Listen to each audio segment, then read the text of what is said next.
हम मीनू झा प्रणाम करै छी समस्त मिथिलावासी के। आदरणीय श्री मणिकांत झा जी के रचना एकटा गणेश जी के भजन लऽ के उपस्थित छी। सब गोटे के गणेश चौथ के बहुत बहुत शुभकामना। धन्यवाद। जय मिथिला, जय मैथिली। शंकर दुलारा के गौरी जी प्यारा के सब मिली करियन प्रणाम। कि आई उगल अंगना में चौठी के चाँद, कि आई उगल अंगना में चौठी के चाँद। शंकर दुलारा के गौरी जी प्यारा के सब मिली करियन प्रणाम।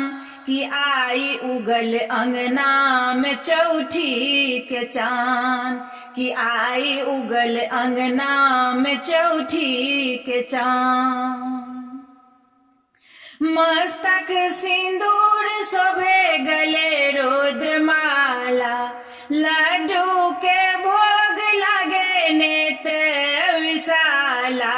मस्तक सिंदूर शोभे गले रुद्रमाला, लड्डू के भोग लागे नेत्र विशाला।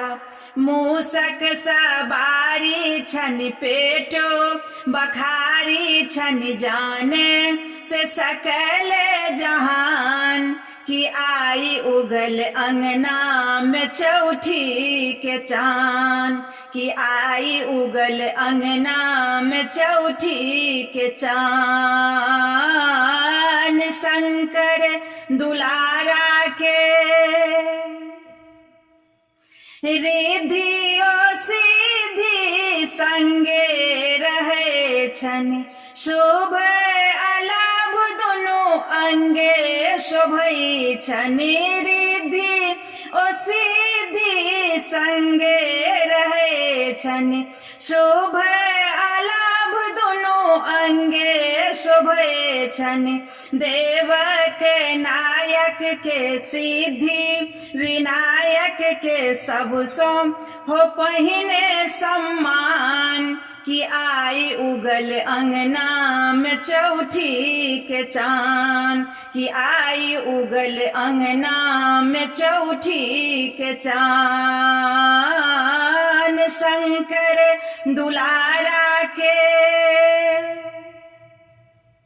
छन में ई तीनों भुवन केर नापल, बुद्धि देखावल जे पहिने छल झाँपल।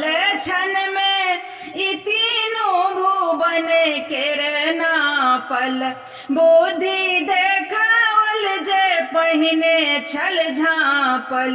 अनधन दाता के बुद्धि विधाता के मणिकांतक कोटि संतान। आई उगल अंगना में चौठी के चाँद, कि आई उगल अंगना में चौठी के चाँद।